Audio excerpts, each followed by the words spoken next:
बोलिए श्री सद्गुरु महाराज जी की जय, सच्चे दरबार की जय, उमापति महादेव की जय, श्री कृष्ण बलदेव की जय। प्रिय भगवत प्रेमियों, हमेशा की तरह आज भी सत्संग सभा में आपका स्वागत अभिनंदन है।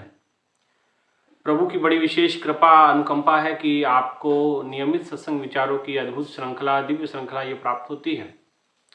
आज भी आपके लिए सत्संग विचारों को लेकर के उपस्थित हुए हैं। भाइयों बहनों, ये सत्संग विचार जो हमारे जीवन में आध्यात्मिक उन्नति प्रदान करते हैं, जहाँ ये सत्संग विचार हमें जागरूक करते हैं, जागृति प्रदान करते हैं, वहीं ये समाज में रहने की, जीवन जीने की कला भी प्रदान करते हैं। सत्संग विचार एक ऐसा साधन है,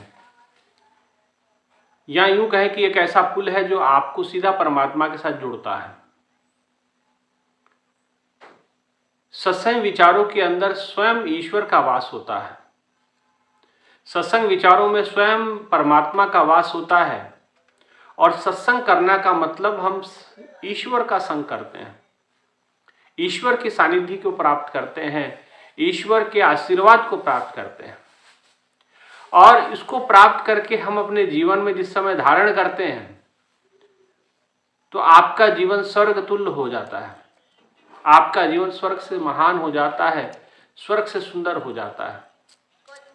लेकिन भाइयों बहनों, आप कहेंगे कि जिसका जीवन स्वर्ग से समान हो गया हो, इतना सत्संग करने के बावजूद, तो फिर लोगों के, जो संतों के जीवन आप देखते हैं, तो उनका जीवन बड़ा संघर्षपूर्ण रहता है। ऐसा क्यों? भाइयों बहनों, मैंने कई बार सत्संग विचारों में ये बातें आपको बताई हैं, ये विचार आपको बताए हैं, और ये विचार पुनरावृत्ति होते रहते हैं, ताकि बार बार सुनेंगे तो बार बार आपको समझ में आती है चीजें। सत्संग विचारों से जीवन जीने की कला पता चल जाती है। जीवन में संघर्ष होना, जीवन में हमारे जैसा हम चाहते हैं वैसा ना होना,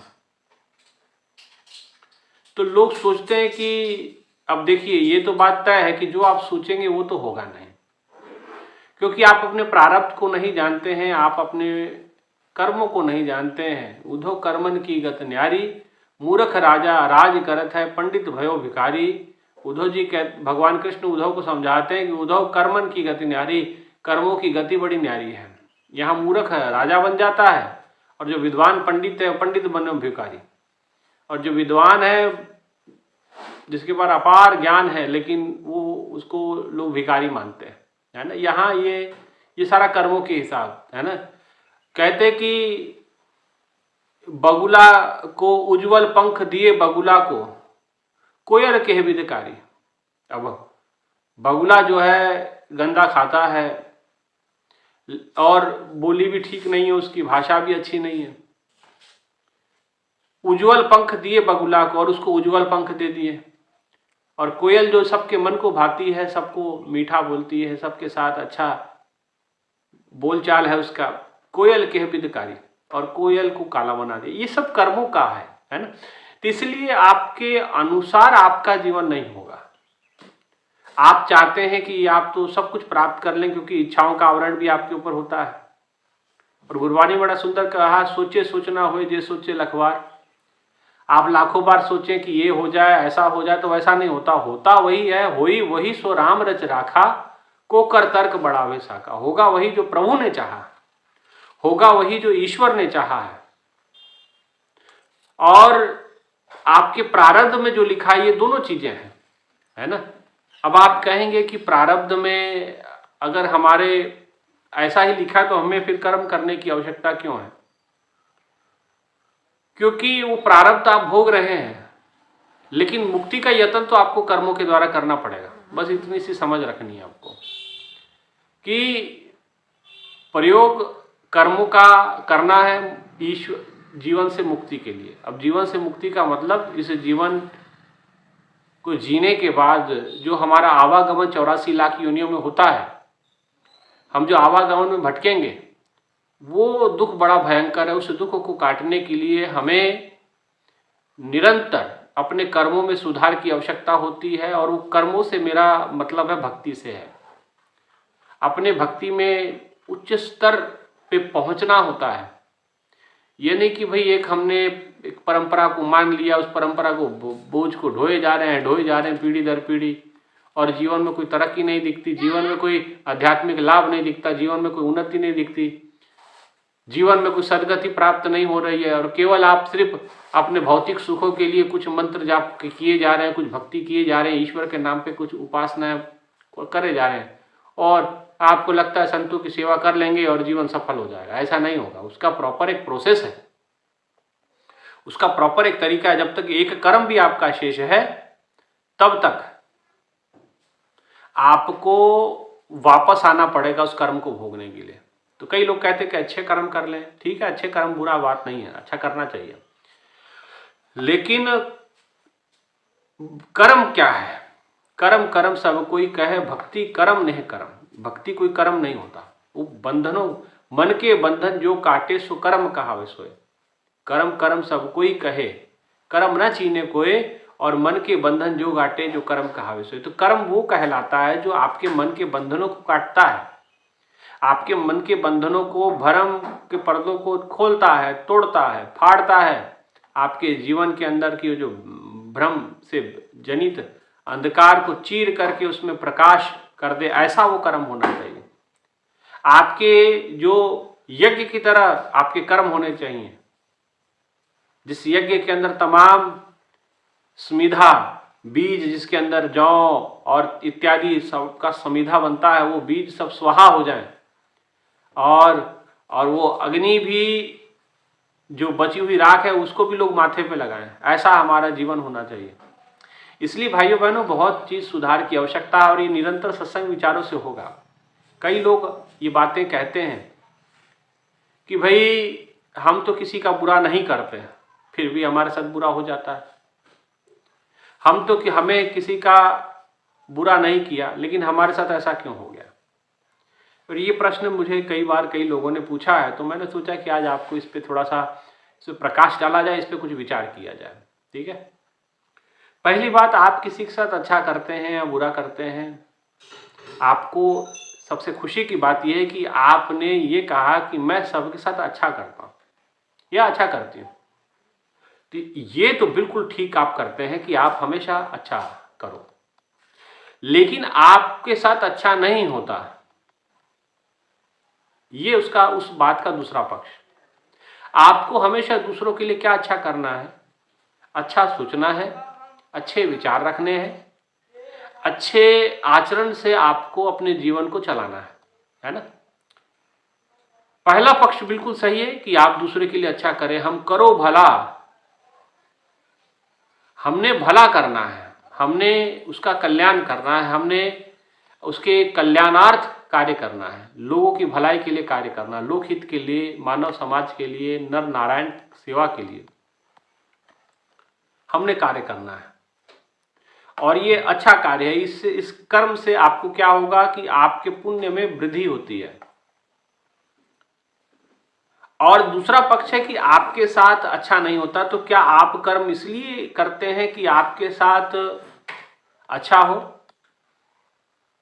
आप फल की कामना करके कोई कर्म करते हैं, तो फिर वो फल मनोचित, जो आपके मन के अनुसार अगर फल प्रदान नहीं करता वो कर्म, तो क्या होता है कि फिर वो ईर्ष्या का रूप लेता है, द्वेष का रूप लेता है, क्रोध अहंकार का रूप लेता है, तमाम रूप लेता है। तो ये बात आपको समझनी होगी। इसलिए एक बढ़िया सुंदर कहावत एक हमारे पूर्वजों ने कही है कि नेकी कर और दरिया में डाल। ये सुना होगा आप लोगों ने। इसका अर्थ क्या होगा कि अच्छे काम करो और दरिया में डाल दो। डाल का मतलब दरिया में डाल देने का मतलब उसको भूल जाओ। आपने जो अच्छा किया है, परमात्मा उसका हिसाब रखने वाला है, वो आपको अच्छे का फल अच्छा देगा, लेकिन आपके अनुसार नहीं देगा। ये बात तय है, आपको अच्छे का फल अच्छा मिलेगा। ये बात बिल्कुल गलत है कि मैं लोगों की अच्छा करता हूं, मेरे साथ अच्छा नहीं होता। ये पूरी तरह बात सही नहीं है, लेकिन क्योंकि आप मनुष्य जन्म की सीमितताओं में बंधे हुए हैं, मनुष्य जीवन के क्योंकि आपका जीवन 60, 70, 80 साल का है, तो आपको लगता है कि तुरंत मैं ताली बजाऊं और मेरा काम यहां हो जाए, चुटकी मारूं और मेरे सामने सब कुछ हो जाए। नहीं, ये बड़ा लंबा प्रोसीजर है, बहुत जन्मों का खेल है। एक जन्म का आपका लेखा जोखा नहीं है,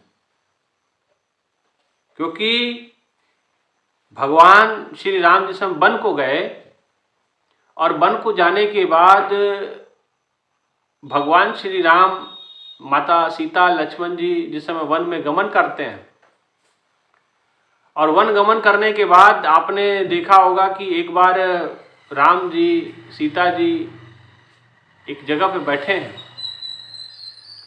और लक्ष्मण के मन में कुछ बात चल रही है, और वो बात कुछ इस प्रकार की है कि वो चाहते हैं, वो मन ही मन सोच रहे हैं कि मेरी माँ की वजह से, माता कैकेयी की वजह से कि इतना बड़ा अनर्थ हो गया, भैया को वनवास मिल गया, साथ में माता सीता को भी ये दुख झेलना पड़ रहा है। मैं अगर घर पे होता तो माता के साथ जो मैं माता का हाल करता, कैकेयी माता के साथ जो कार्य उन्होंने किया उसका उनको दंड देता, और ये बात उनके मन में चल रही है। तो भगवान श्री राम तो जानी जान है, सर्वंतर्यामी है, घट के की जानत भले बुरे की पीर पछाना, हर एक का भला जानते हैं, हर एक का बुरा जानते हैं, हर एक की कर्मों की सीमा को जानते हैं। होता क्या है कि भगवान श्री राम जाते हैं लक्ष्मण के पास और समझाते हैं। श्री राम कहे समझाए, सुन लक्ष्मण प्यारे भाई, हे मेरे भाई, है मेरे मीत, ये बात सुनो जरा, ये जो तू कर रहा है ये उचित विचार नहीं है। और राम जी उनको समझाते हुए कहते, श्री राम कहे समझाए, सुन लक्ष्मण प्यारे भाई, ये लिखिया लेख विधाता, नहीं दोष कैकेयी माता। प्रभु श्री राम ने कहा कि ये विधाता का लिखा हुआ कर्म है, इसमें माता कैकेयी का कोई दोष नहीं है। तो आपको भी यही सोचना है जो प्रभु श्री राम की इस बात में जो समझाइश लक्ष्मण जी के लिए है, वो केवल लक्ष्मण जी के लिए नहीं है, हम सब जितने उनके अनुगामी हैं, जो उनके अनुयायी हैं, जो उनको अपना आदर्श मानते हैं, जो उनको भगवान के रूप में पूजते हैं, हम सब के लिए ये बहुत बड़ा सूत्र उन्होंने दे दिया कि ये लिखिया लेख विधाता, नहीं दोष कैकेयी माता। प्रभु श्री राम स्वयं नारायण धरती पे आने के बाद भी ये कर्मों का विधान बता रहे हैं। होए वही सो राम रच राखा, कुकर तर्क बढ़ावे शाखा। आपके तर्क वितर्क करने से कुछ नहीं होगा, ये वही होता है जो हमारे प्रारब्ध में लिखा है। ये लिखिया लेख विधाता, ये विधाता का ऐसा लेख था। एक जगह और भरत जी, इधर राम जी, दूसरी तरफ महाभारत के अंदर, रामायण के अंदर भरत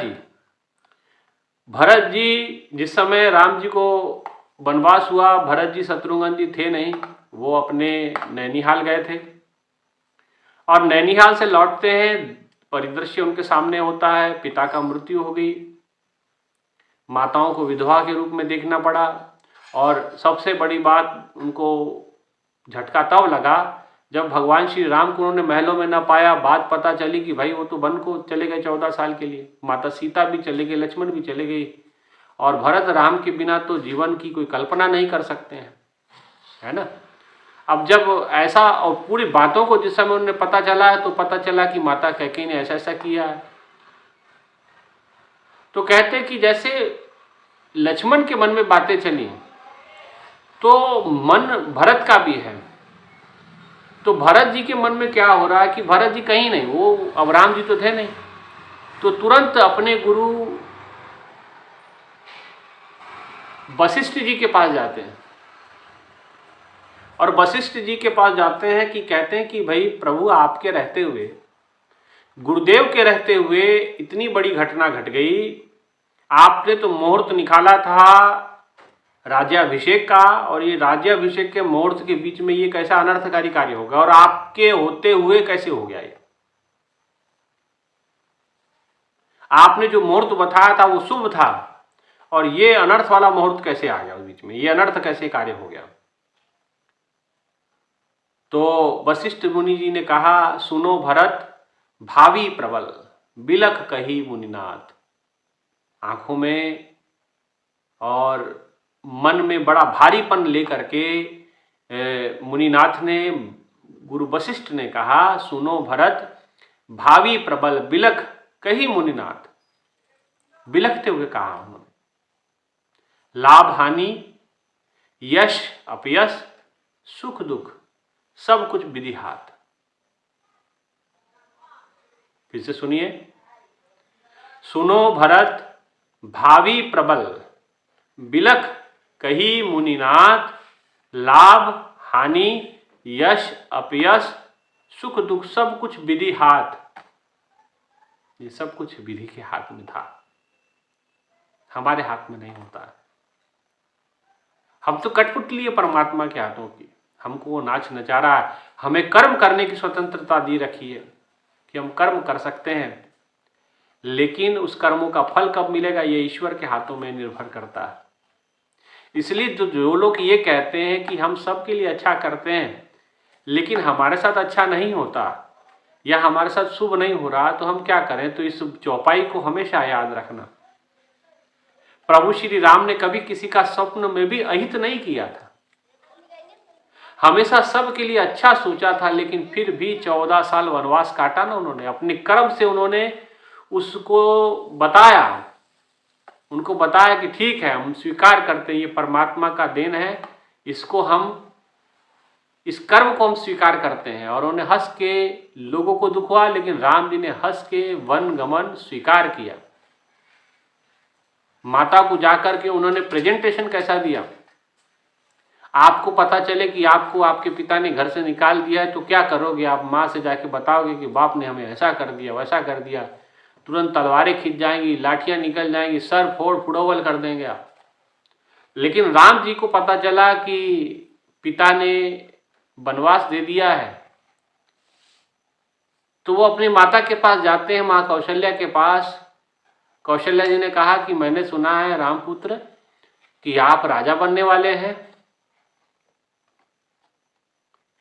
राम जी ने मुस्कुराते हुए उत्तर दिया, हाँ पिता दीनन मोहे कानन राजू, कि पिता ने मुझे राजा तो बनाया है लेकिन राजा अयोध्या का नहीं बनाया, जंगल का बनाया। बोले मतलब, पिता दीनन मोहे कानन राजू, कि मुझे अयोध्या का राज न बना करके, राजा न बना करके मुझे जंगल का राजा बनाया है। अब मैं जंगल में जाऊंगा, राज करूंगा। जंगल में जा रहा हूं मैं। माता के पैर के नीचे से जमीन खसक गई कि क्या हो गया, ये क्या बात कह रहा राम। बोले राम कह क्या रहे हो, मेरे को समझ नहीं आ रही। तो बात सारी उन्होंने बताई। तो ये जो प्रसंग मैं आपके सामने रख रहा हूं, आप अच्छा करते हैं लेकिन आपके साथ अच्छा नहीं होता तो आपको चिंता नहीं करनी। राम जी के साथ अच्छा नहीं हुआ तो राम जी चिंता नहीं करनी, जिसने गलत किया वो चिंता करे, चिंता उसके लिए है। आप तो अच्छा कर रहे हैं तो आपके पुण्य आपको आज नहीं, कल, कल नहीं, परसों, परसों नहीं, कई जन्मों के बाद वो मिलेगा फल उसका। अच्छे का फल अच्छा मिलता है, ऐसा नहीं कि नहीं मिलता, लेकिन वह आपके अनुसार नहीं मिलता। वह आपके जो कर्मों की चैन है उस कर्मों के चैन के अनुसार ही मिलता है। क्यों नहीं मिलता है ये भी एक कारण है। तो उसका कारण क्या है, इसमें अगर रिसर्च करने का विषय है।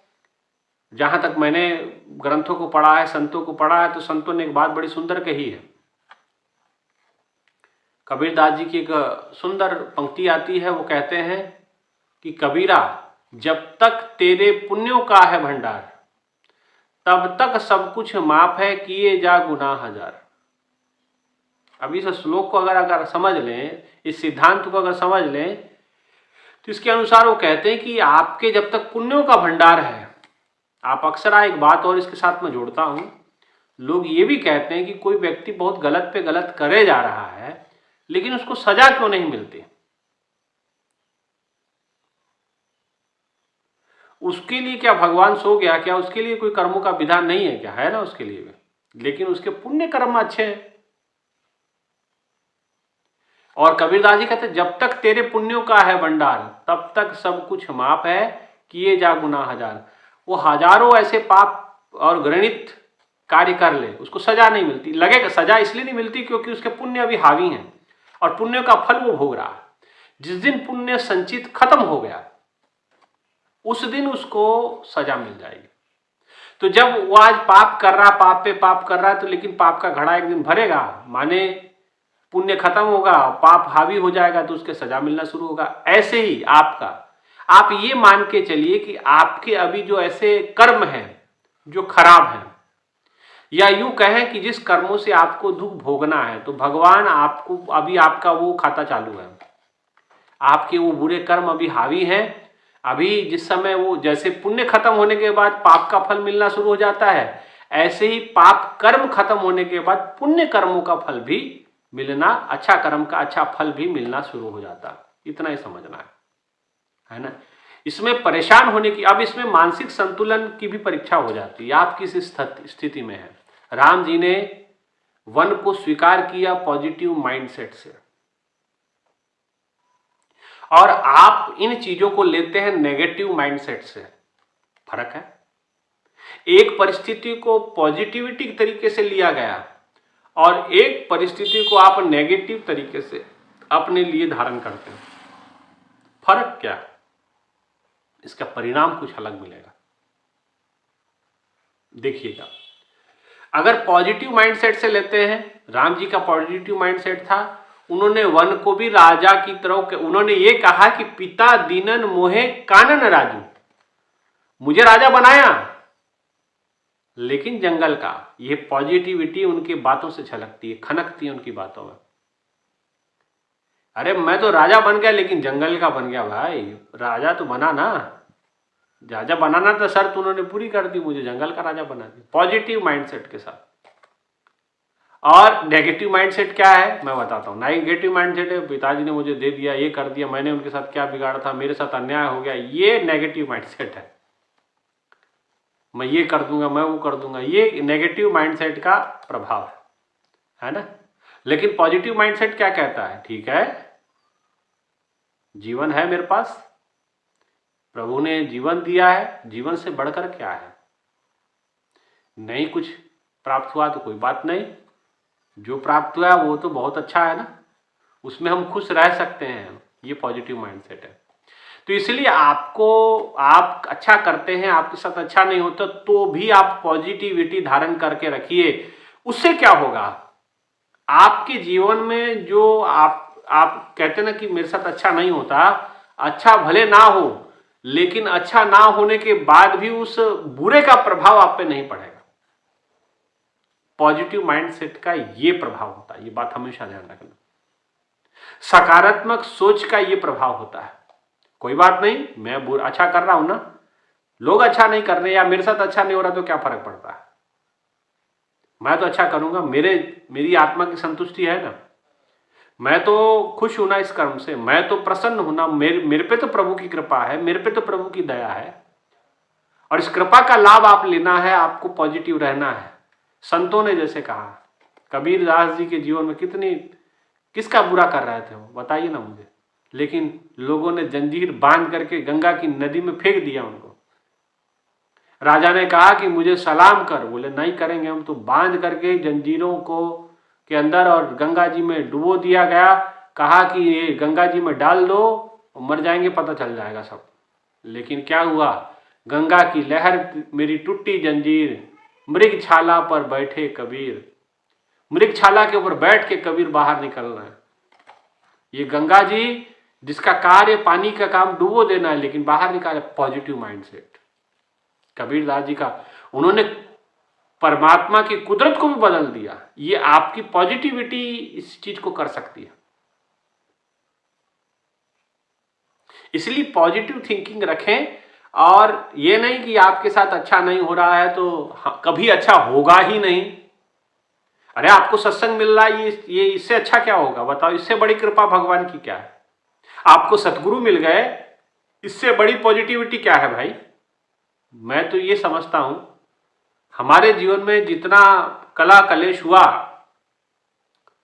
या जितनी, अब अपने जीवन के बारे में बताना ठीक नहीं होता, हम खोदते नहीं, लेकिन मैं आपको पॉजिटिव माइंडसेट बता रहा हूं। क्या हम उन चीजों को लेकर रोते रहें? तो हमारे पास जो उपलब्ध है, मेरे गुरु की कृपा, मेरा समय, मेरा जीवन वर्तमान, उसको मैं दुखदाई कर लूंगा। लेकिन नेगेटिव माइंडसेट से, अगर यही पॉजिटिव है तो मैं इसका लाभ ले रहा हूं। देखिए, मैं ऐसे ऐसे ऐसे जाल में उलझ करके भी फिर भी गुरु की कृपा से, गुरुदेव की अनुकंपा से और उस जाल से निकल करके आज भी आप लोगों के लिए सत्संग विचारों को दे रहे। क्या लई लोगों ने कहा हमारे को? कौन सी ऐसी बात है जो बुरी अच्छी ना बोली गई हो हमारे लिए? कौन से ऐसे भद्दे और गंदे विचार है जो नहीं बोले गए होंगे हमारे लिए? लेकिन क्या हमने अपना कार्य बंद कर दिया? हम तो, कोई कितना गलत कहता, हम तो उससे ज्यादा दुगना, महाराज जी हमको कहा करते थे, महाराज जी कहते कोई आपको गलत कहे, आप उसके दुगने आवेग से अच्छे कर्म करो, अच्छे विचार दो, और आपको दुनिया को नहीं देखना है। दीन गवाया दुनिसो दुनी ना 40 पाए कुहाड़ा मारिया गाफिल अपने आप।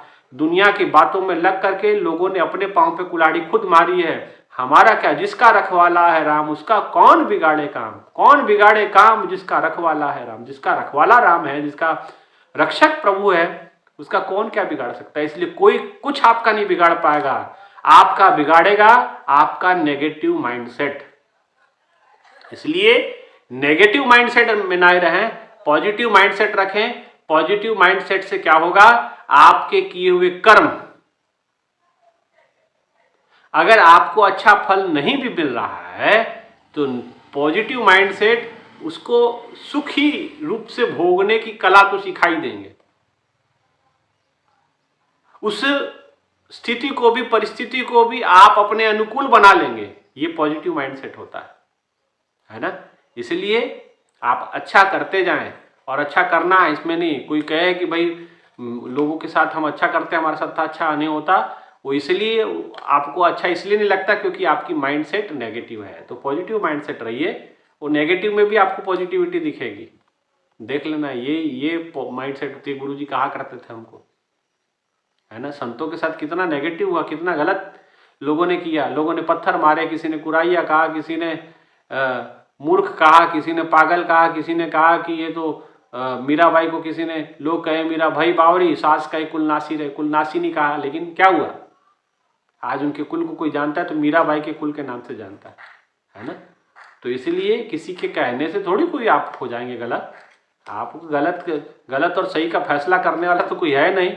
भगवान कृष्ण अर्जुन को कहते हैं कि अर्जुन, इस धरती पे क्या सही है और क्या गलत, क्या उचित है क्या अनुचित, क्या करने योग्य है और क्या करने योग्य नहीं है, इसमें तो अच्छे अच्छे भ्रमित है ना। तो उस भ्रमित लोगों में आपको नहीं रहना। आपका क्लियर विजन होना चाहिए, क्लियर कार्य होना चाहिए, आपके सामने करना क्या है आपको वो क्लियर होना चाहिए, और आपने उस पॉजिटिव माइंडसेट के साथ आगे बढ़ना चाहिए। खत्म बात। आपको जीवन जीने की कला यही है। आप पॉजिटिव रहिए, सकारात्मक रहिए, दुनिया आपका कुछ नहीं बिगाड़ पाएगी। कोई गलत विचार आपका कुछ बिगाड़ नहीं पाएगा, है ना, जब पॉजिटिव रहेंगे। और कुछ हो ऐसे नेगेटिव परिस्थितियां भी बन जाए तो भी आपको कुछ ना कुछ जीवन में शिक्षा तो जरूर दी जाएंगी, जिससे आप आगे चल के बहुत कुछ कर लेंगे। ठीक है ना। इसलिए लोगों ने प्रश्न किए थे कि मैं सबके लिए अच्छा करता हूं लेकिन हमारे साथ अच्छा नहीं होता। वो इसलिए अच्छा नहीं होता कि पिछले जन्मों के कुछ कर्म संचित ऐसे होते हैं जिसके कारण से हमारे साथ ऐसी परिस्थितियां बनती हैं। लेकिन ये हमेशा बनेगी, इसका ऐसा नहीं होगा। जिस दिन आपके बुरे कर्मों का खात्मा हो जाएगा, आपके अच्छे कर्म भी सामने आ जाएंगे, तो आपको अच्छे का फल भी मिलना शुरू हो जाएगा। ये जो आज अच्छा कर रहे हैं तो इसका फल भी आपको मिलेगा, लेकिन तुरंत मिलेगा, कब मिलेगा ये नहीं कहा जा सकता, है ना। इसलिए जैसे एक डब्बे के अंदर, अनाज के बॉक्स के अंदर अनाज भरा है, नीचे चावल भरे हैं, ऊपर गेहूं भर दो आप, तो नीचे से जब ढक्कन खोलोगे तो आपको जो नीचे मिलेगा चावल, खोलोगे तो चावल निकलेगा। आप कहोगे हमने तो अभी इसमें गेहूं डाला था, चावल कैसे निकल रहा है। जब तक उसके अंदर चावल है तब तक उसमें चावल निकलेंगे। जिस दिन चावल खत्म हो गए तो गेहूं भी आने शुरू हो जाएंगे। यही है बस। अभी वो पीछे बुरे कर्म है वो फंसे हुए हैं, वही निकल रहे हैं। अभी उनको निकल देने दीजिए, है ना। जैसे कोई फोड़ा होता है ना, तो उसमें पाक भर जाती है, पस भर जाती है ना। तो भाई आपने तो मलहम लगाई थी, पस क्यों बन गया। अच्छा है पस निकल जाते, तो उसको पूरा जब निकल जाएगी तो सूख भी जाएगा, है ना। तो ऐसे ही ये समझ लो गलत कर्मों की पीक है और गलत कर्मों का वो पस बनी हुई है जो हमारे जमा है वो निकल रही है, इसलिए आपके साथ अच्छा नहीं हो रहा। लेकिन जिस दिन वो ख़त्म हो जाएगी तो आपके लिए अच्छा भी होने लगेगा, ठीक है ना। ये विचार है, इसलिए नेगेटिविटी नहीं, पॉजिटिव माइंडसेट रखना है और आगे बढ़ना है, ठीक है। यही कुछ विचार प्रभु की कृपा से आपके लिए थे। इतना ही कहते हुए विचारों को विराम देते हैं और आप इस वीडियो को पूरा देखें, शेयर करें, धर्म का प्रचार प्रसार करें, गुरु की कृपा को आनंद उठाएं। और इतना ही कहते हुए मैं अपने विचारों को विराम देता हूं। चैनल को जरूर सब्सक्राइब कीजिएगा और वीडियो को पूरा देखिएगा, औरों तक भी इस संदेश को पहुंचाइएगा। इतना ही कहते हुए विचारों को विराम। बोलिए श्री सतगुरु महाराज जी की जय, सच्चे दरबार की जय, उमापति महादेव की जय, सियाबल रामचंद्र महाराज की जय, सनातन धर्म की जय। धन्यवाद।